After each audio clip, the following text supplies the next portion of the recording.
وكان ابن ناطور صاحب إيليا وهرقل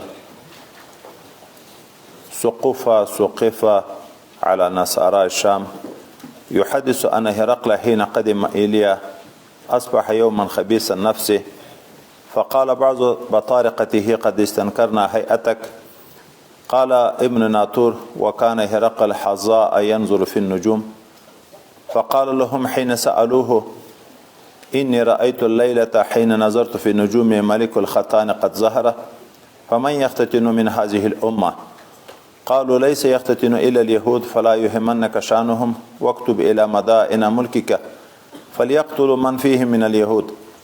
فبينهم على أمرهم أتي هرقل برجل أرسل به ملك غسان يخبر عن خبر رسول الله صلى الله عليه وسلم فلما استخبره هرقل قال اذهبوا فانظروا أمختتن هو أم لا فنظروا إليه فحدثوه أنه مختتن وسأله عن العرب فقال هم مختتنون فقال هرقل هذا ملك هذه الأمة قد ظهر. ثم كتب هرقل إلى صاحب له برومية وكان نجيره في العلم وصار هرقل إلى حمص فلم يرم حمص حتى أتاه كتاب من صاحبه يوافق رأي هرقل على خروج النبي صلى الله عليه وسلم وأنه نبي فأذن هرقل لعظماء روم في تذكرة له بحمص ثم أمر بأبوابها فغلقت ثم اطلع فقال يا معشر الروم هل لكم في الفلاح ورشد وأن يثبت ملككم فتبايعوا هذا النبي فحاسوا حيث حمور الوحش إلى الأبواب فوجدوها قد غلقت فلما رأى هرقل نفرتهم وأيس من الإيمان قال ردوهم علي وقال إني قلت مقالتي آنفا أختبر بها شدتكم على دينكم فقد رأيته فسجد له ورضوا عنه فكان ذلك آخر شان هرقل. قال أبو عبد الله رواه صالح بن كيسان ويونس ومعمر عن الزهري. وكان ابن ناطور دې کې بیا څوک چې دا د معلقاتو د مبخرینه ده او څوک چې نه دا مسند د سند سابق باندې او حدیث مبارک چې موږ تاسو را شروع کړو زهري د عبید الله ابن عبد الله ابن عتبه ابن مسعود نه یغه د عبد الله ابن عباس نه هغه د ابو سفیان روایت نقلو هغه سند ده. امام زهري د عبد الملک ابن مروان په دور کې په خپل د ابن ناطور سره ملاقات راغلی او ابن ناطور دا واقع بیا ورته ذکر کړي او دا الته چې د په اسلام مشرف شوی و دا واقع ورته ذکر کړي. ابن ناطور ابن ناظور توی زوی په دې کې اختلاف شته.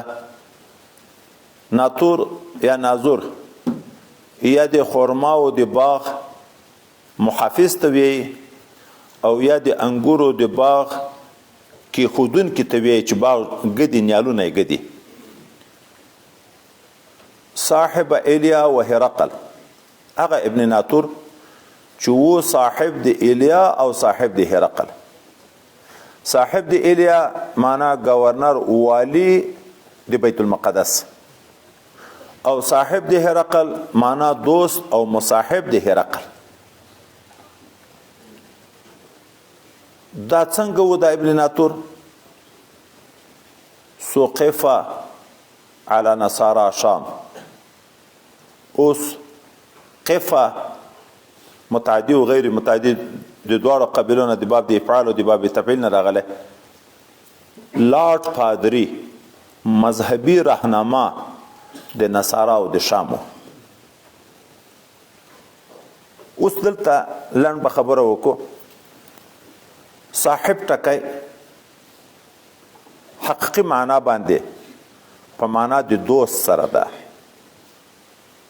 او مجازي معنا په معنا د والی سره ده. دلته دواړه معنی په یو ورته راخسته شوی دي. ابن ناطور صاحب د ایلیا او د هرقل. نو صاحب د ایلیا معنا والی د ایلیا، صاحب د هرقل معنا دوست د هرقل. دغه دوه کې خو یو معنا مجازي او حقیقي جمع بین الحقیقت والمجاز راغله په اطلاق واحد کې. امام شافعي رحمه الله د دغه ځای نه وایي تمسک نیسي په دې باندې چې جمع بین الحقیقت والمجاز فی اطلاق واحد جائز ده، هغه د دلته په دغه عبارت کې واقع شوی. لیکن نور علما دا وی چې نه، دا دلیل نشي ګرځېدلی، ځکه دا خو قول د زهري د قول د پیغمبر علیه السلام خو نه ده. که په حدیث کې واقع وای تا دلیل نیوای شو چې جمع بین الحقیقت والمجاز جائز ده، ولې خو هغه د رسول الله صلی الله علیه وسلم په حدیث کې موجوده ده. نه،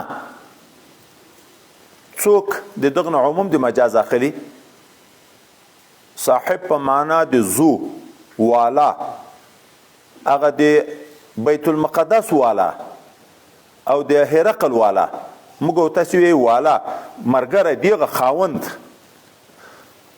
هغه د جلال آباد والا به کنه کوم طالب د جلال آباد والا، نو محل ته نسبت چې وشي په معنا د والی راځي، سړی ته چې نسبت وشي په معنا د دوست راځي، خو معنا دا والا د والا تعین چې کیږي د مضاف الیه په معنا باندې کیږي. والا د ځای څه معنا، والی دی غځای، والا د پلان کې یعنی دوست پلان کې، د عموم د مجاز. څوک چې نه عموم د مجاز هم نه ده، دلته دوم صاحب د هرقل ټکی نه مخکې مقدر ده. او ابن ناطور صاحب ایلیا و صاحب هرقل، نو دیو صاحب نه د ولی معنا واخسته شو، د بل صاحب نه د دوست معنا واخسته شو. جمع بین الحقیقت والمجاز الته براتلو په یو اطلاق کې وای، خو دوه لفظ د دیو لپس نه یو معنا واخسته شو، د بل معنا واخسته شو. دغه ابن ناطور وی چې هرقل چې کله راغلی و بیت المقدس ته، د خو دیغه ځای والی و، نو بیت المقدس کې هرقل سهار راپورته شو، یو شپه رنګ ډیر خراب ده. دا کوم چې د ده ملګري و هغه خواص د دولت و بطارقه، یو هرقل ته ویلې نن خو د رنګ ډیر ناشنا معلومیږي، ډیر متغیر معلومیږي، د خفګان اثر د در باندې، دا ولې؟ ده ورته وویلې چې نن شپه ما په علم نجوم سره چې وکته، پاچا د سنت شوی خلکو دا غلبه کړې ده. دا خو وروسته د سوال و جواب ځای ده. په د مابین کې ابن ناطور وی وکانه هرقل حظا ینظر فی النجوم، دا عبارت بیا دوه احتمال لري، یا کانه و هرقل حظا کاهن نجومی، دسی نجومی، دا وروسته به صفت چې ینظر فی النجوم چې نظر به په ستوري کې کوه، ستوري به جنګول. او دوم احتمال دا ده چې حظا یو خبر شي دغه کانه د پاره، ینظر فی النجوم دوم خبر شي. دا کهانت درې قسمه ده، یو قسم یو څوک فطری پیدا وي، بعضې شیان ورته ښکاره کېږي. ما ته کنکۍ هلک کې ښوولی ده چې دغه هلک داسې پټ حالات بیایي، خپله فطرن کله څوک داسې وي چې القا د شیطان ورته کېږي، کله څوک داسې وي چې د علم نجومو د لارې نه کهانت کوي. دی د دغو دوو لارو نه و چې فطرتن هم کاهن و او د ستورو علم هم کړی و، علم نجوم هم کړی و. نو بیا به دوه خبره چې و هرقل حظا نجومي و فطرتن، او دی نجومي و ینظر فی النجوم. نو ځکه چې دوی پوښتنه تر وکړه چې نن خو د رنګ ډېر مکرو معلومیږي، ده ورته په جواب کې وویلې چې نن شپه چې ما په ستوري کې هغه خپل علم نجوم طریقه استعمال کړه، د سنت شویو خلکو پاچا دا غالبه شوی ده. نو دا غلبه را روانه ده، د موږ ملک د لاس نه وځي، ځکه زه خفه یم. د علم نجوم په اصطلاح برج عقرب، میزان عقرب د منی میاشت دومه میاشت ده، برج عقرب دغه دوی برج مائی ویي. 20 کاله بعد لمر او سپوږمۍ دواړه په دغه برج کې سره جمع کیږي. دوی دغه نه تعبیر کوي په قران او ساعدین باندې. حضرت نبی علیہ السلام چې پیدا شوی و په یغه وخت کې قران او ساعدین راغلی و. هغه د نبوت وخت باندې هم قران سعیدین راغلی و. دلته چې خیبر فتح شوی و نو د نبوت شل کاله بوتلی په اووم کال باندې کنه فتح شو. دلته بیا د قران سعیدین دغه حال لیدلی و. د اخرنی قران سعیدین چې د خیبر د فتح وخت و هغه د علم نجوم د لحاظ نه دا حال ورته معلوم شوی و. نو ویلې چې د سنت شوی خلکو پاچا دا غلبه کړې ده مخ په ترقی باندې روان ده لہذا د موږ ملک نیسي نو ځکه زه ډېر خفه یم. هغه ورته ویل دا خبر خو باید تا نه کړې غمجن ځکه سنتي چې کوي یهودي کوي او یهود خو ډېر محکوم دي خدای پاک دې همیش ذلیله ذلیله ګرځولي دي. نو په ملک کې چې څومره ښارونه دي په ښاریاتو کې چې دوی لږ لږ اوسېږي خپلو ښارو ته والیانو ته ولسوالانو ته د حکم وکړه چې چیرې یهودی پیدا کوو مړ دي نو دا خطره به ورکه شي چې یهود په موږ باندې غلبه کوي. دوی په دغو مشورو لګیا دي چې هلته هغه قاصد پیغمبر علیه السلام چې خط راوړی هغه چا راوست چې راغلی و عظیم د بصرا ته.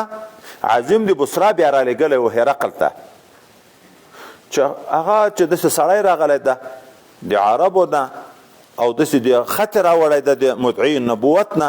دوی ویل هلې وایي ګورې چې دا سړی سنت ته که نه او سنت ته چې وایي کوت قوم سنتي کوي که نه او نو دوی بس ما دغه لیدلی دی. علم نجومو کې د یهودو کې خو څه دومره قوت و زور نشته چې د هغه نه خطر موږ احساس کو. پس د هغه نه نور خو مخکې ما خبره کړې وه چې دعوتنامه درته ورسېده د زړه ته ولوېده د نبي علیه صلات وسلام ظهور. بیا یې نو اټلی چې مخکې مرکز د روم د خلکو و بیا خو وروسته مرکز تقسیم شو یو مرکز قسطنطنیه کې جوړ کو یو په هغه اټلی کې او په شام شریف کې چې د دوی تر ولکې لاندې و دا پاچا د خپل ځان دپاره ځای چې کوم مقرر و په حمص کې مقرر و. نو دلته خو هرقل هم راغلی و ابو سفیان هم راغلی و حضرت دحیه هم ورغی ټول په بیت المقدس کې سره یو ځای شو.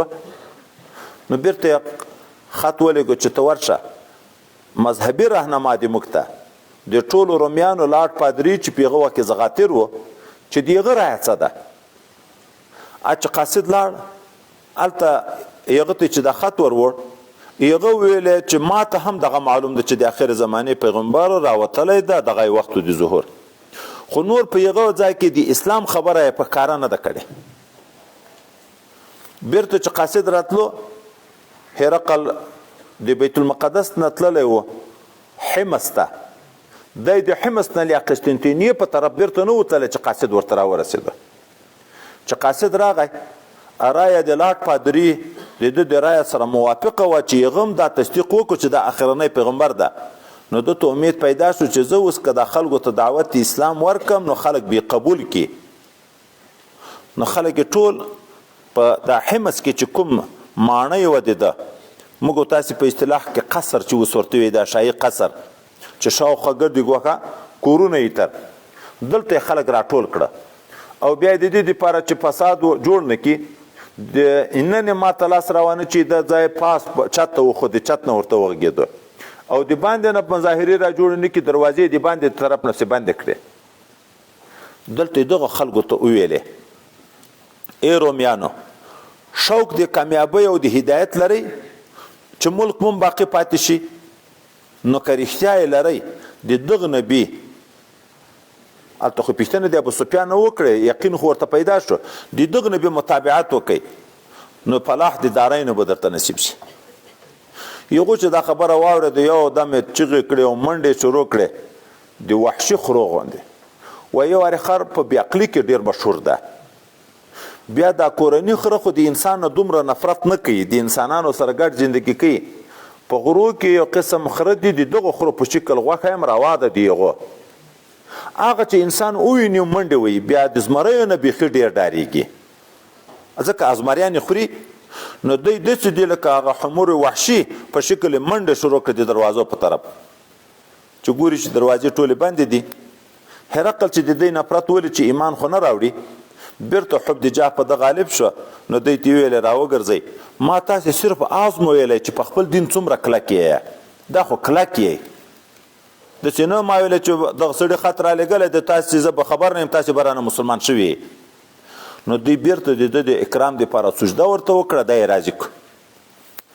دلته راځي چې حضرت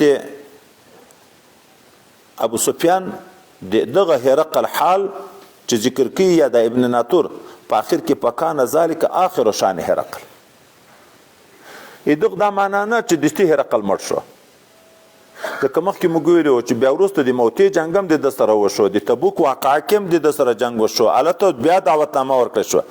دا معنا ایمان یې رانوړ، دغه یې اخر شو چې ایمان یې رانوړ. اوس په اول وارخط کې ایمان رانوړ، په دوم وارخط کې چې د تبوک نه نبی علیه السلام ورولېږه او په دغه وخت کې بیا قاصد ولېږه د روم لارډ پادري ته، خو په دغه دوم وار د روم لارډ پادري ایمان په ښکاره راوړ، هغه خلکو شهید کړه، د ایمان رانوړ. وی ویلې چې زه ایمان مې قبول کړی، نبی علیه السلام یې دروغ یې دی په خپل نصرانیت باندې ده، خپلې پاچاهي باندې ډارېږي چې پاچاهي مې د لاس نه وځي. خو دغه دوم وار کې یوه بله خبر زائده چې په مخکې کې موږ تاسې نه ده ویلې، وایي هرقل چې دوه واري دعوتنامه ورغله، بیا یې وروسته وویلې چې یو عرب سړی راوغواړئ چې ذهین او محافظ وي، چې حافظه یې مضبوطه وي. د تنوخي په نامه باندې په شام باندې خو د دوی حکومت و، خو د عرب ملکونه هم دوی لاندې کړي وو، هغه هم د دوی په نصرانیت په دین باندې و. د تنوخي په نامه باندې یو سړی راوغوښت چې ډېر ذهین سړی و. دغه ته یې ویلې زه تا دغه سړي ته ورلېږم، یو خطر کوم، خو ګوره هره خبر که ویره یې خو درې شیان چې ویر نه کړي. یو هلته به دا پام کوي چې دا خپل خط یادوي که نه، چې دا ماته کوم خط رالیږلی خپل خط یادوي که نه. یو دوم د ما خط چې وویایي شپه یادوي که نه. دریم د ولې په مابین کې څه علامه شته که نه. تنوخي چې راغی تبوک کې چا دوم ور دعوتنامه ورلیږل شوې وه نبی کریم صلی الله علیه وسلم ته، چې نبی علیه السلام سره تعارف راغی، نو نبی علیه السلام ورته ویل ته د خپل پلار حضرت ابراهیم علیه السلام د ملت سره رغبت و مینه نه لري چې دغه دین قبول کړي، د نصرانیت په دین باندې د اسلام قبول کړي. ده ورته ویل زه اوس د یو نماینده په شکل راغلی یم او د یو خاص دین نماینده یم چې د نصرانیت دین والا ده. زه تر څو پورې په دغه خبره کې سوچ هم نشم کړی چې تر څو مې بیرته دغه پیغام هغه خپل مشر ته نه وي وړی.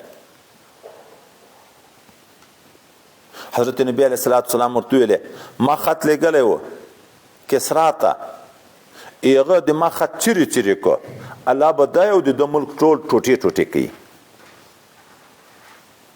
ما لیږلی و نجاشي ته، د حبشو پاچا ته، هغه د ما خط چیرې کو، الله به د ده ملک چیرې چیرې کوي.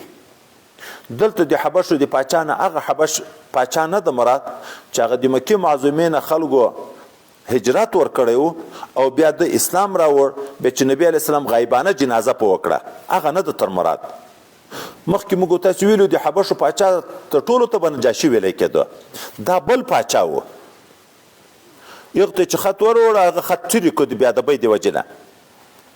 خو د تا ملګري ته هرقل ته مې چې خط ولېږو هغه اول خط ده د ما خط وساته، وایي هرقل دا د خط دومره قدر وکړو چې په وریښمین جامه کې یې پټ کړه.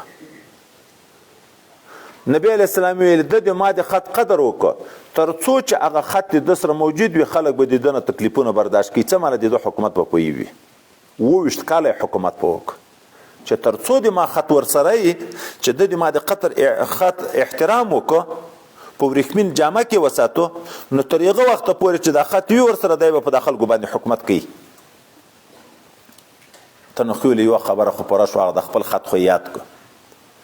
بیا چې د هرقل خط کوت، هرقل ورته لیکلي دي حضرت پیغمبر علیه السلام ته تدعونني الى جنة عرضها السماوات والارض فاين النار. ته ما ته داسې دي ویلي دي چې داسې جنت اسلام که قبول کې اسې جنت په خدای در کې چې سورې د اسمانو د مځکو په انداز باندې ده، نو جهنم چیرې ده چې جنت ټول د اسمان او مځکه ټول جنت نیولي. نبی علیه السلام چې دغه وکړه ویل سبحان الله این اللیل اذا جاء النهار، شپه څه شي چې ورځ راشي. هغه دومره خبره یې یاده کړه چې شپه ده. بیا حضرت پیغمبر علیه السلام ورته ویلې چې ته د یو قوم نماینده یې. نبي علیه السلام به د وفدو ډېر قدر کوه، خو دا تانیث ته الفت ده چې د اسلام سره مینه پیدا شي د خلکو.